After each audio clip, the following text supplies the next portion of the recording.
ये कहानी है एक छोटी सी बच्ची की जिसको बहुत गुस्सा आता था, बात बात पे गुस्सा आता था।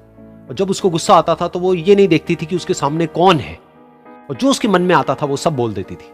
कई कई बार तो वो कुछ चीजें उठाती और जमीन पे फेंकती और तोड़ देती। तो उसके माँ बाप बहुत परेशान हो गए, उनको समझ नहीं आ रहा था कि वो क्या करें।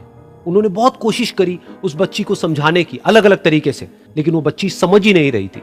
फिर एक दिन उसकी माँ ने उसकी ट्यूशन टीचर से बात करी, क्योंकि ट्यूशन टीचर ही एक ऐसी थी जिसकी कि वो बात सुनती थी। तो उसकी टीचर ने उसकी माँ की सारी बातों को सुना और उनको बोला कि आप चिंता मत करो, आने वाले कुछ दिनों के अंदर अंदर ही इस बच्ची का गुस्सा पूरी तरीके से खत्म हो जाएगा। उसकी माँ को समझ नहीं आया, लेकिन फिर भी उन्होंने कहा कि कोशिश करने में क्या जाता है। फिर उस दिन रोज की तरह जब वो टीचर आई और वो क्लास शुरू होने वाली थी, तो उसकी टीचर ने उस बच्ची से कहा कि आज हम पढ़ाई नहीं करेंगे, आज हम एक गेम खेलेंगे। तो बच्ची ये सुन करके बहुत खुश हो गई। फिर टीचर उस बच्ची के साथ में उस घर के पीछे एक दीवार के पास में जाकर के खड़ी हो गई, और उस टीचर ने उस बच्ची को कहा कि गेम ये है कि अब जब भी तुम्हें गुस्सा आए, तुम्हें कील लेनी है और यहां पर आकर के इस दीवार में गाड़ देनी है, थोड़ी सी, जितनी हो सके। फिर उस बच्ची ने टीचर से पूछा, लेकिन इससे क्या होगा? तो टीचर ने कहा कि जब ये गेम खत्म हो जाएगी तो तुम्हें एंड में एक प्राइज मिलेगा। फिर उस बच्ची ने बिल्कुल वैसा ही किया जैसे कि उस टीचर ने कहा था, यानी कि अब उसको जब भी गुस्सा आता तो वो जाती और जा करके एक कील उस दीवार में गाड़ देती। तो जैसा कि उस लड़की को बहुत गुस्सा आता था, तो पहले ही दिन वहां पर 10 से ज्यादा कीलें गड़ गई। लेकिन उन कीलों को गाड़ने के लिए उसको बार बार पीछे जाना पड़ता और जा करके उस कील को गाड़ना पड़ता। तो उसके दिमाग में आया कि जितनी मेहनत मैं लगाती हूं उस कील को गाड़ने में, उससे कम मेहनत में मैं अपने गुस्से को कंट्रोल कर सकती हूं।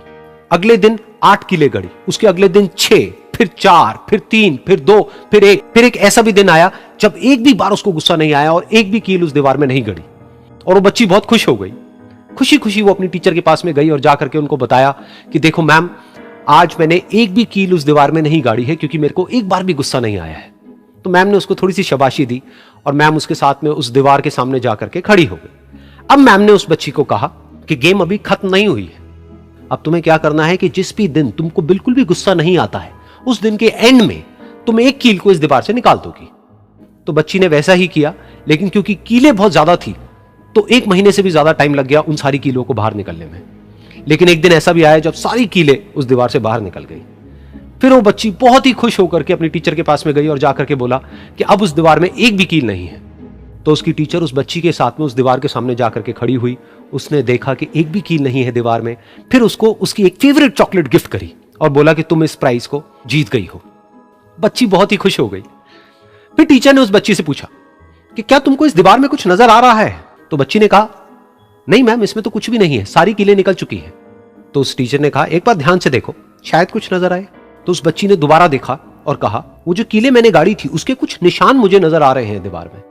जब बच्ची ने ये देख लिया, फिर उसकी मैम ने उस बच्ची को कहा, जैसे तुमने इस दीवार में कील गाड़ी और अब तुम उस कील को तो निकाल सकती हो लेकिन उसके निशान को नहीं मिटा सकती, ठीक इसी तरह से होता है जब तुम गुस्सा करती हो। जब तुम गुस्सा करती हो अपने माँ बाप पे या किसी पे भी, तो उनके दिल पर चोट लगती है, उनको दर्द होता है और वहां पर एक निशान रह जाता है। उस निशान को तुम चाह करके भी हटा नहीं सकती, फिर चाहे तुम उनसे जितना मर्जी माफी मांग लो। ये सुनकर बच्ची को अपनी गलती का एहसास हुआ और वो रोने लगी और वो भागती हुई गई और अपनी माँ के पास में जाकर के उनसे गले लग गई और अपनी माँ को बोली कि मम्मा, मैं आज के बाद कभी गुस्सा नहीं करूंगी, मुझे समझ आ गया है मैंने क्या गलती करी। और उस दिन के बाद उस बच्ची ने कभी गुस्सा नहीं किया।